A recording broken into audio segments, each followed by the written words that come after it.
and media, propaganda, and U.S. foreign policy. These three things are connected. The media like to present themselves as objective, balanced, and free from any bias or agenda. But reality suggests something very different. The media function as a weapon of mass distraction. For example, there is so much focus on superficial things, such as the Kardashians family. For hours and hours, we get stories about their marriage, their divorce, their new jewelry, their trip to Hayastan, their shopping in Malibu or Beverly Hills. It's crazy how much attention these kinds of superficial things get. But that's part of the media function,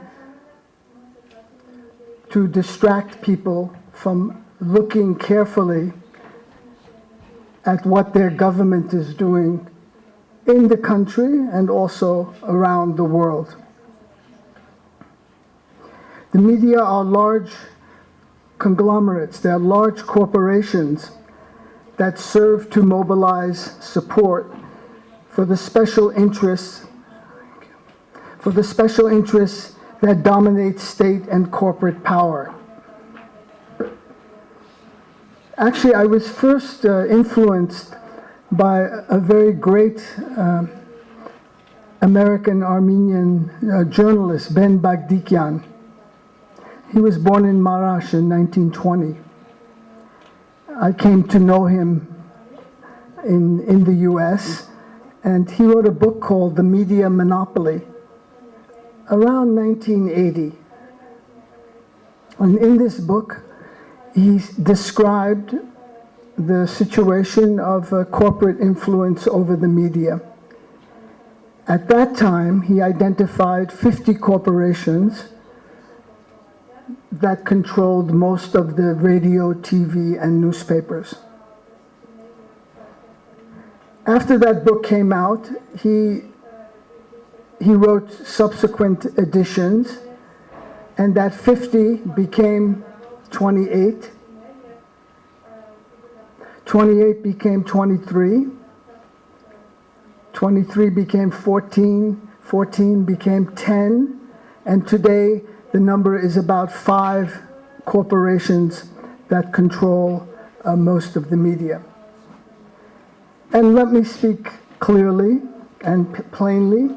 These are capitalist economic corporate systems that are dominated by profit. That's what they're interested in. They do not see their societal function as informing or enlightening people, but rather to make money from them. In democratic societies, such as the United States, and we can talk about how democratic the United States is during the question period,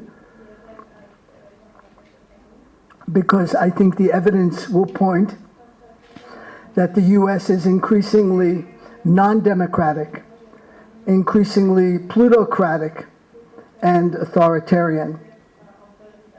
We now have a regime in Washington controlled by arguably one of the least qualified and worst presidents in US history. Now, this is bad for the United States, and it's bad for the world because of the influence of the US around the world, and the fact that Trump has his finger on the nuclear trigger. It's a very dangerous time in US and world history. But I should say we have to see Trump as part of a larger trend around the world toward authoritarianism. You see it right next door in Turkey with Erdogan. You see it in Hungary with Viktor Orban. You see it, although she was defeated, Marine Le Pen in France, who got more than 1/3 of the vote of the French people for a candidate who is openly racist and has fascist tendencies. You see it in the Netherlands with Geert Wilders, in Austria with Jorge Halder, and on and on. This is a global trend toward more and more authoritarian rule.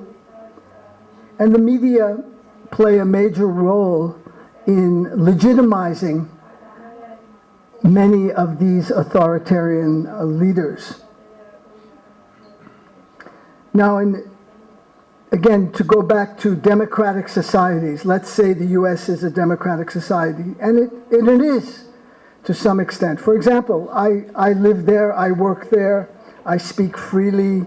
Every week I do a program that's broadcast on 250 radio stations, very critical of capitalism, very critical of imperialism, very critical of the ruling elites in the United States. And I also cover international issues.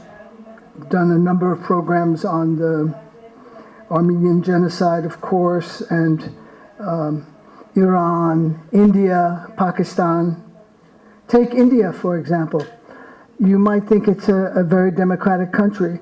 Well, for the last 6 years, I've been banned from traveling to India because of my work as a journalist, writing about Kashmir and the oppression that the Kashmiri people are under from the right-wing Hindu fundamentalists who control the government there.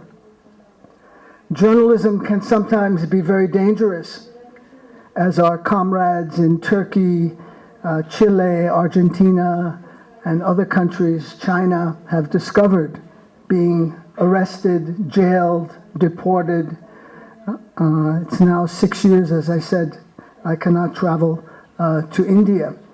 And more, when I return from foreign trips, I'm detained by the US authorities.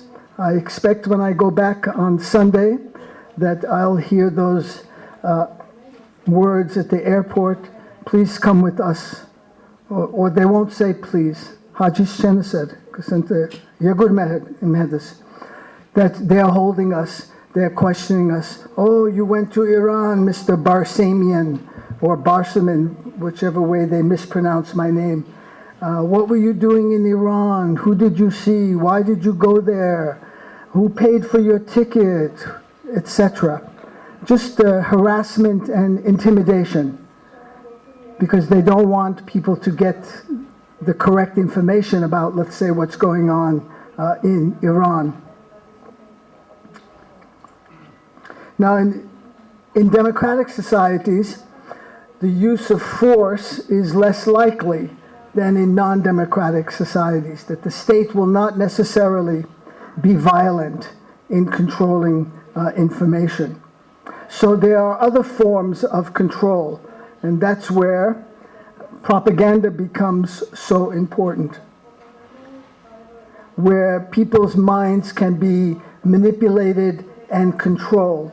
And in this aspect, fear, the installation of fear is very central to control, because when a population is afraid, they can be easily manipulated by demagogues, by dictators, as we see with Trump scaring the American people about Mexicans, about Muslims, about Islam, about refugees, about immigrants, constantly scaring the population so that they will be quiet, because then Trump or whoever the leader is will come and say, I will protect you.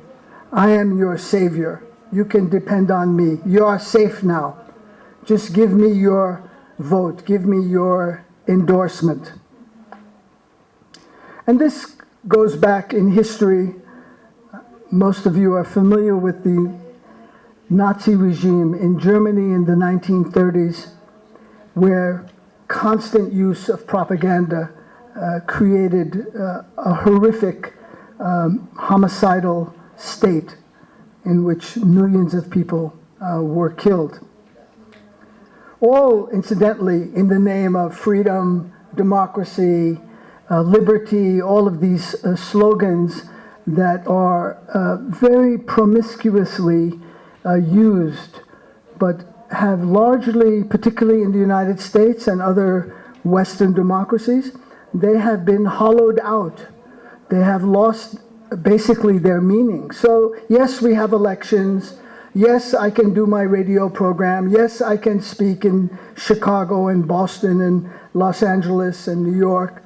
But the content of the democracy is very, very weak, since the major political parties, the two of them, are basically controlled by big money. And who has big money? The corporations. Who controls the media? The corporations.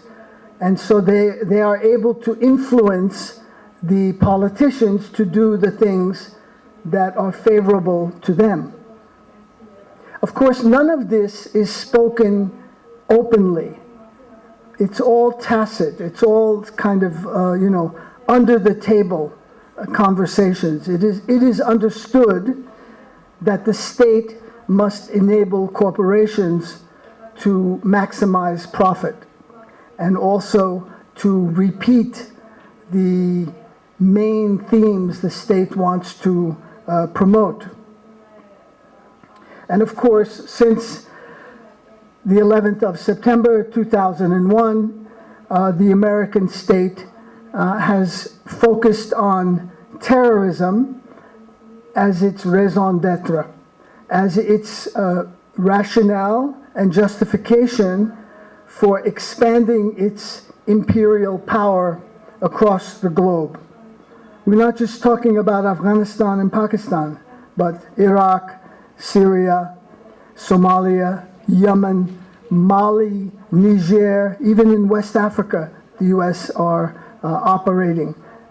This war was expanded under Barack Obama, who was supposed to be the peace candidate and the alternative to George W. Bush.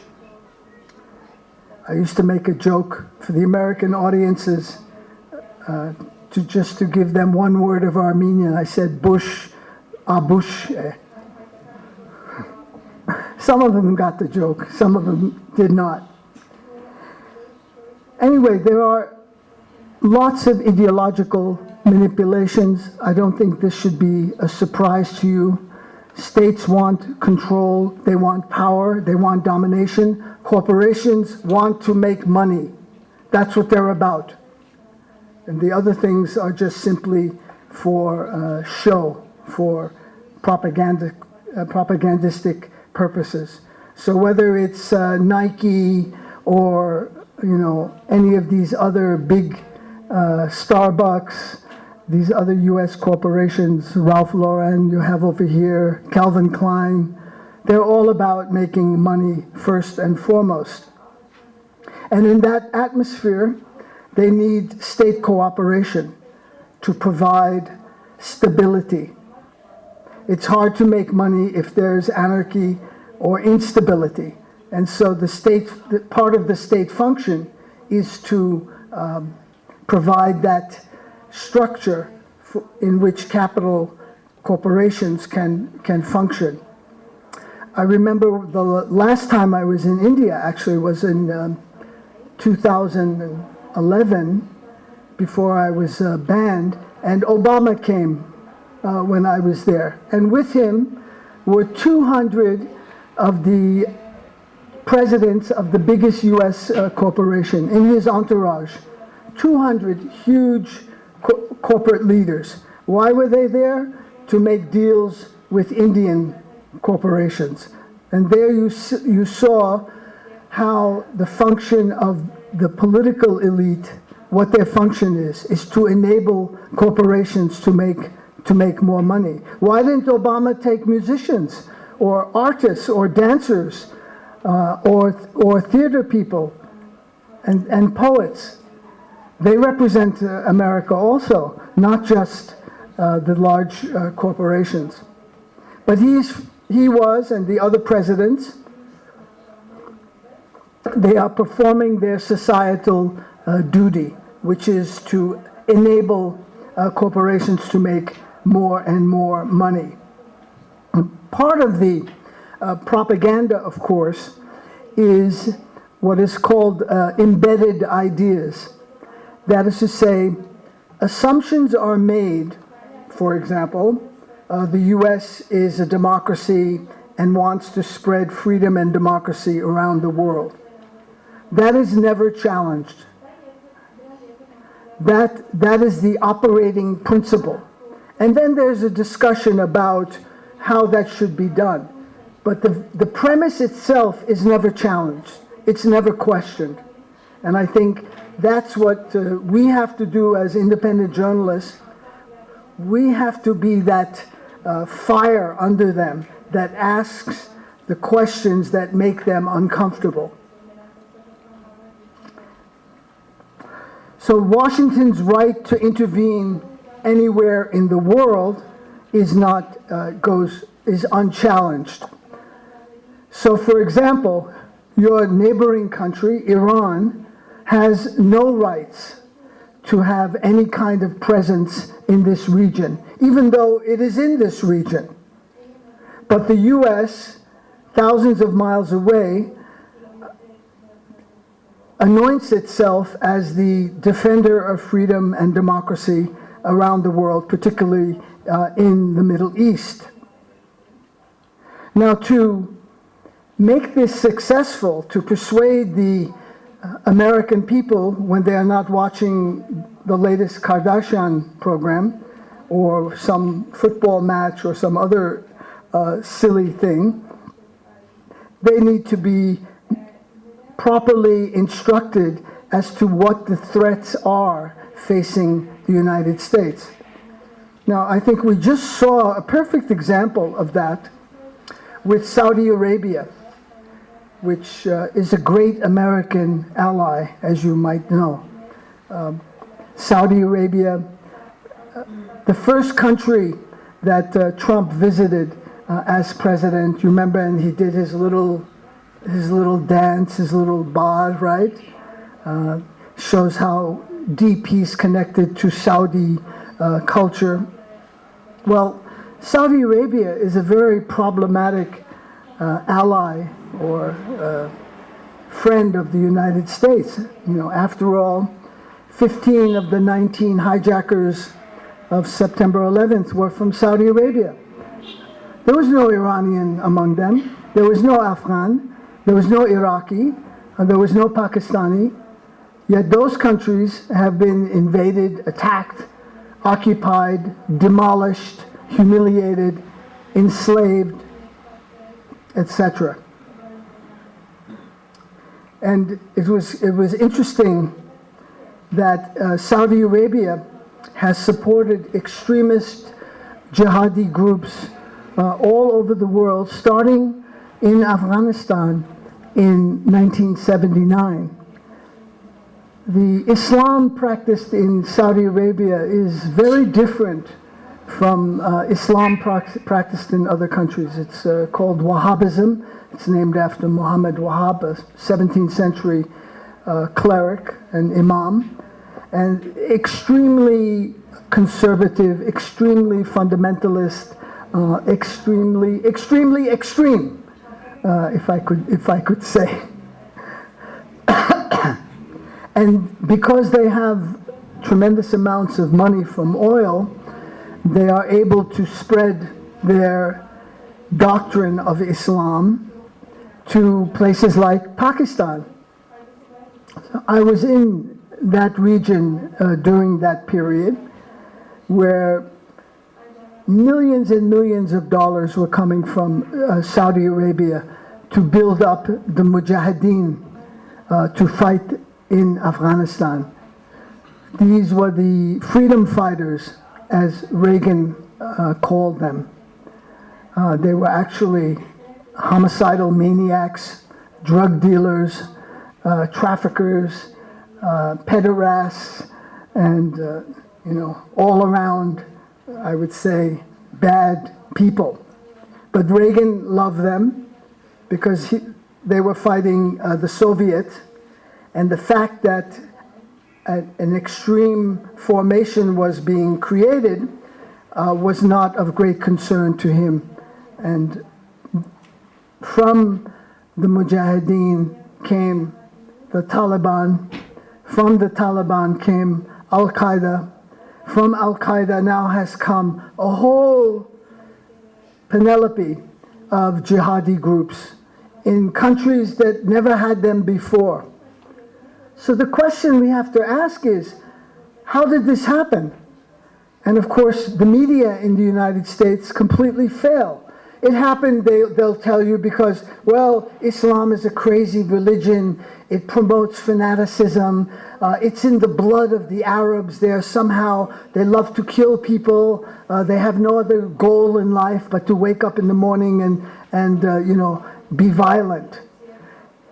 There is never any mention of the U.S. responsibility and role in fomenting these various jihadi groups, which now exist from Morocco all the way to the Philippines. Okay, so what started as a small group in Pakistan in the late 1970s, early 1980s, the Mujahideen, has now spread all across the globe. And the U.S. response, of course, is a military one. It is more bombing, it is more drone attacks, it's more invasions. And the media have always presented this as some kind of a patriotic duty. They're saving the world, keeping the world safe for democracy. Whereas I say, they're really keeping the world safe for hypocrisy. Because when you support a feudalistic regime like in Saudi Arabia, you cannot be keeping the world safe for democracy. Sometimes I make this joke also, that if a Saudi woman goes to sleep tonight and tomorrow morning wakes up in Iran, she thinks she's landed in heaven. Yergin ka hasaf. Because compared to Saudi Arabia, Iran is much freer. I'm not saying there are not human rights problems in Iran. There are.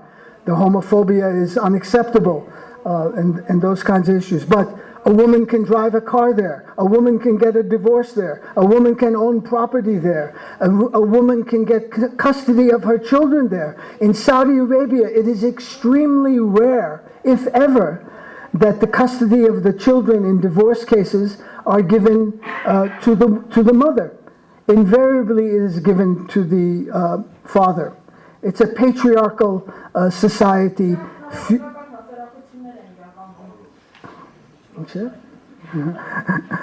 So it's a patriarchal society, and we should, be pushing them to come into the 21st century. And Saudi Arabia was the first country, by the way, to recognize the Afghan Mujahideen as a open, kind of legitimate government. They only had 3 countries that recognized the Taliban: Pakistan, United Arab Emirates, and Saudi Arabia.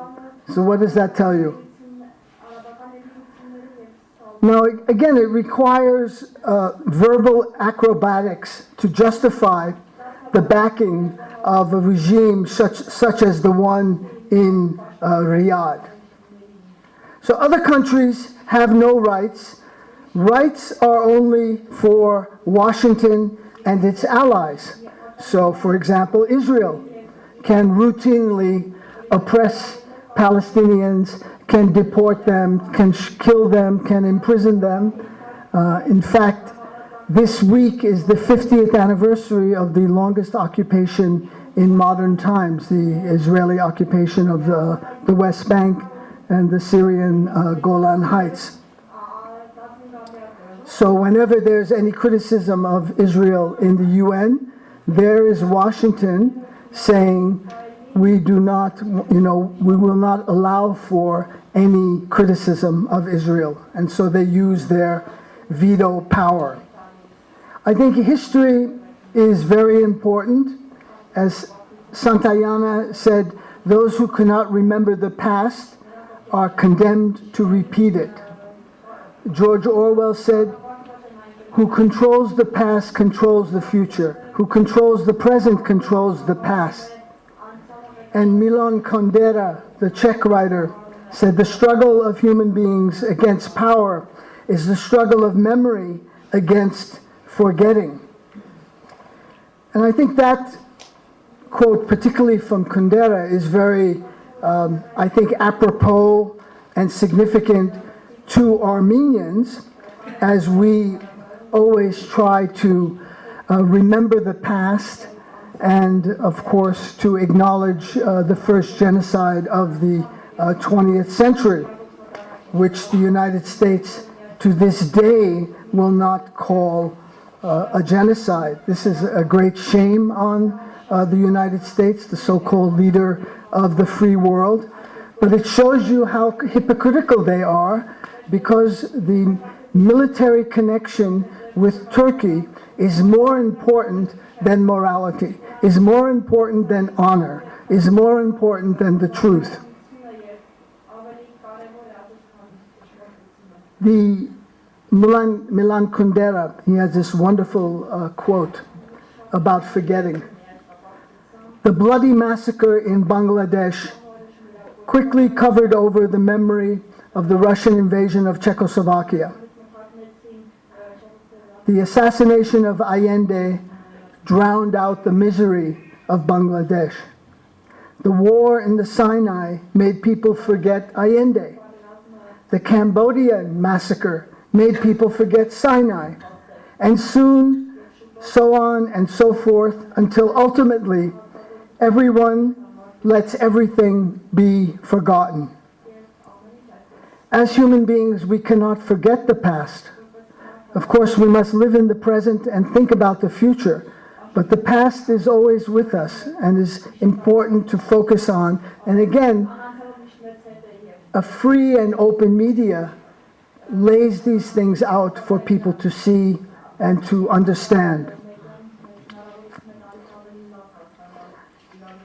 There was an Austrian writer, Joseph Schumpeter. He wrote, and this is about U.S. imperialism, and every time you hear the word Rome or Roman, you just put in U.S. or American, and you'll get it.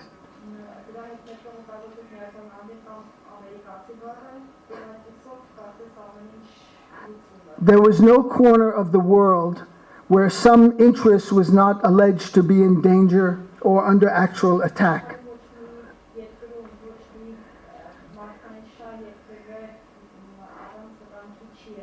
If the interests were not Roman, they were of Rome's allies.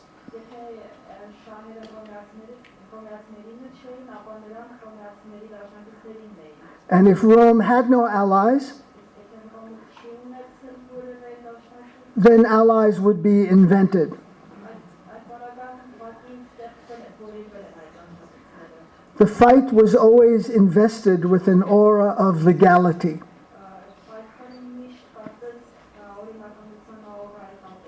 Rome was always being attacked by evil neighbors. The whole world was pervaded by enemies. And it was Rome's duty to guard against their aggressive designs.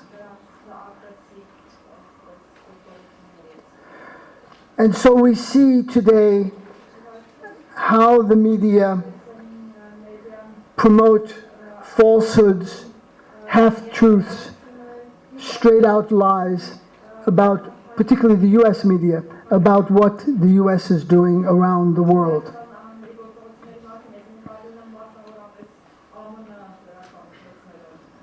They will concede only tactical errors that are made.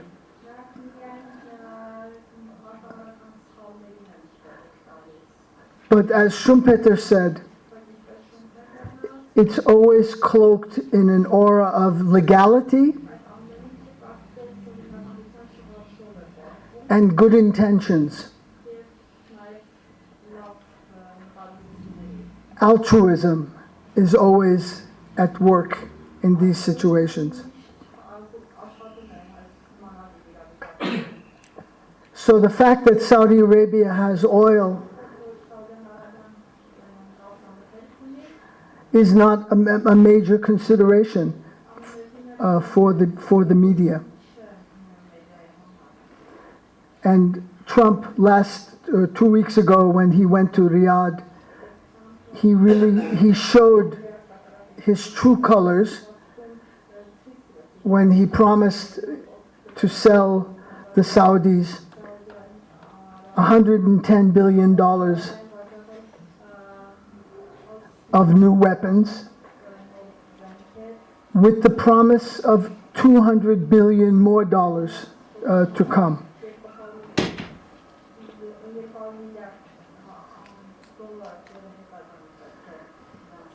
So money is at the heart of this system and of these alliances. It's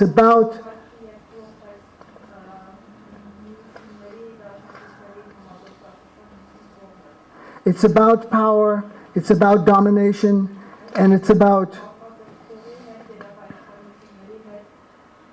extending control. Now, the recent trends in the West, particularly toward authoritarian rule,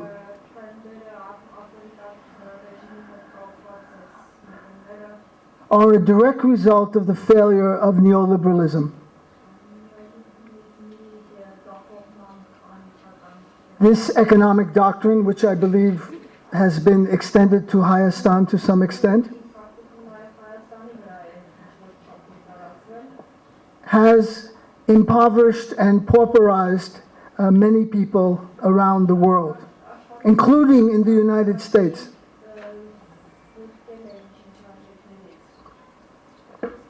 Workers today are making the same amount of money as they were in 1975.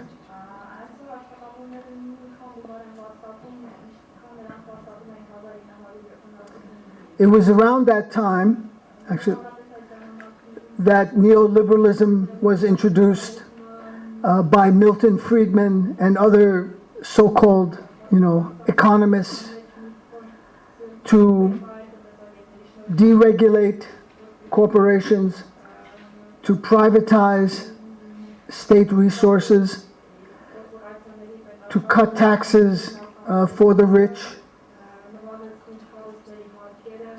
This was all part of their agenda.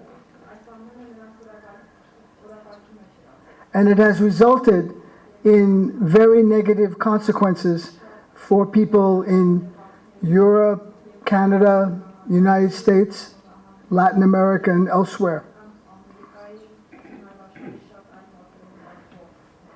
Hence the attraction to charlatans like Trump, who come along and, as I said, point their finger at others for causing your misery.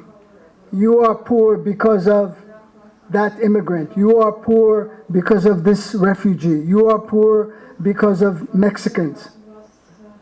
It's called scapegoating, and it's a technique that has been used by totalitarian and other rulers since the beginning of time.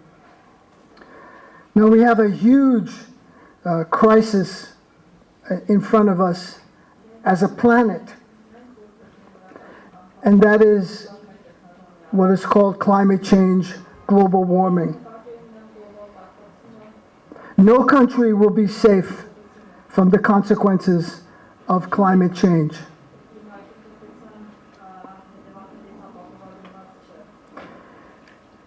"14 of the last 16 years have seen record-breaking temperatures.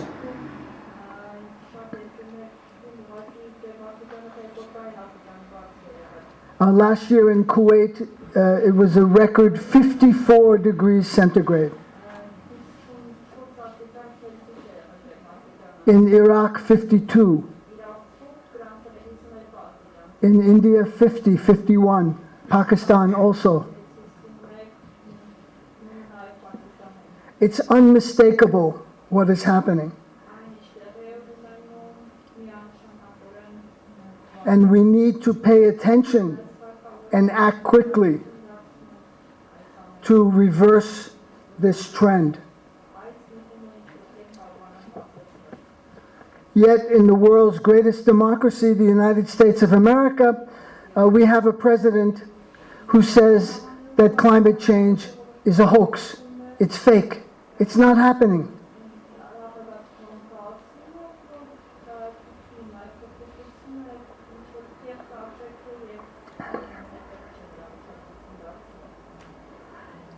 In 2016, so last year, the media in the United States actually decreased its coverage of climate change. Decreased by 66%.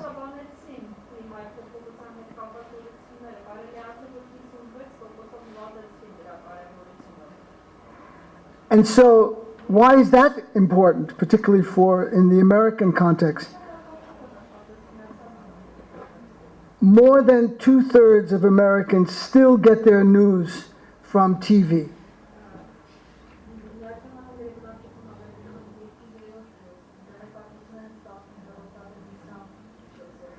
And if they're not learning about these issues on a regular basis, they will not assume the proper attention that they deserve.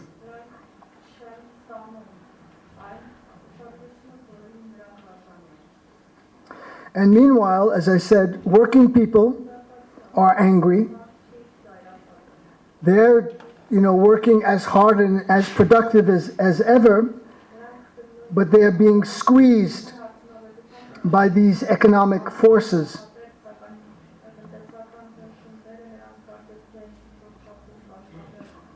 An important magazine in the United States says the country is becoming an oligarchy. I think you know this word here in Hayastan, oligarch and oligarchy. We're seeing concentration of power in the hands of a few to benefit the few.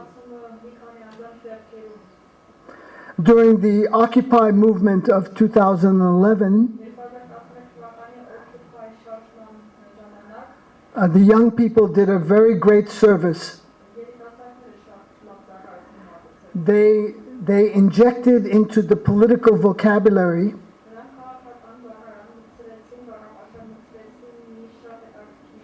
the idea of the 99%, that is to say almost all of us, and the 1%. And that 1% controls basically everything.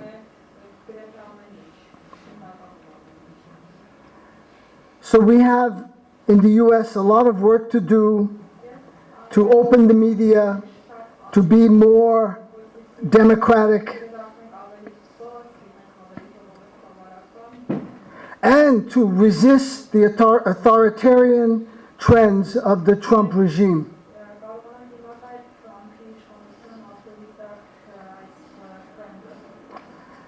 I want to close with actually a poem from the greatest Urdu poet of the 20th century.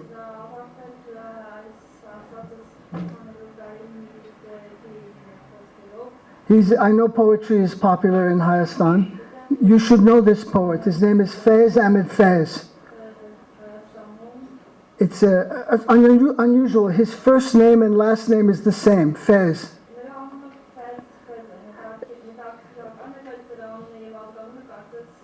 He was born in Sialkot, at that time was part of British India, in 1911. and he died in Lahore, Pakistan in 1984. He was a trade unionist and proud of it. He was a communist and proud of it. And he was a journalist and proud of it. And he was proud of being jailed by one of the many military dictators that the United States supported in Pakistan.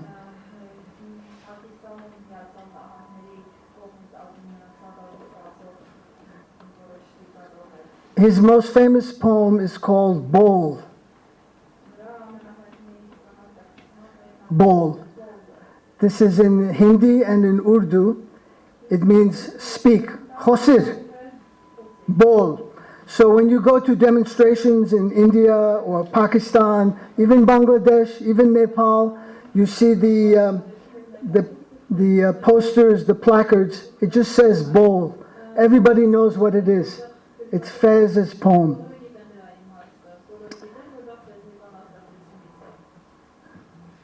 Speak, Bol. Your lips are free. Speak, your tongue is still yours. Speak, your life is still yours. Speak, there is little time. But little though there is, it is enough. Enough before the body dies. Speak. Speak, the truth still lives. Say what you have to say. Speak. Your lips are free. Bol, bol, bol.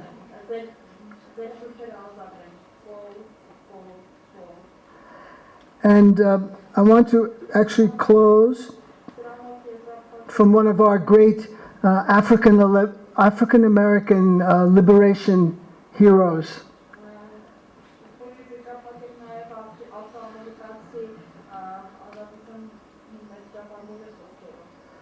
His name was Frederick Douglass. And in 1857, he said, and I think this can apply not just to the United States, but also to you here in Hayastan and in other countries as well. If there is no struggle, there is no progress. Those who profess to favor freedom, yet deprecate agitation, who do not want agitation, are women and men who want crops without plowing the ground. They want rain without thunder.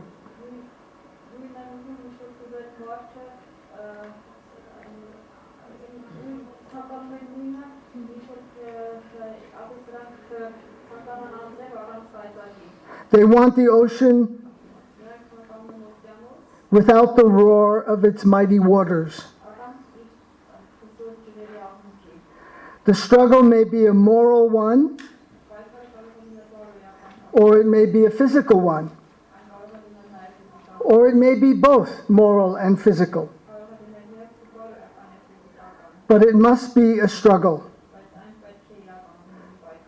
Power concedes nothing without a demand. It never has and it never will.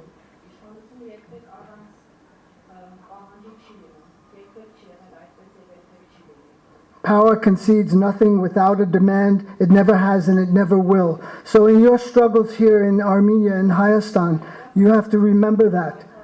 It's not going to come from above. It's going to come from people below, creating a situation where progress can be made and justice can be realized.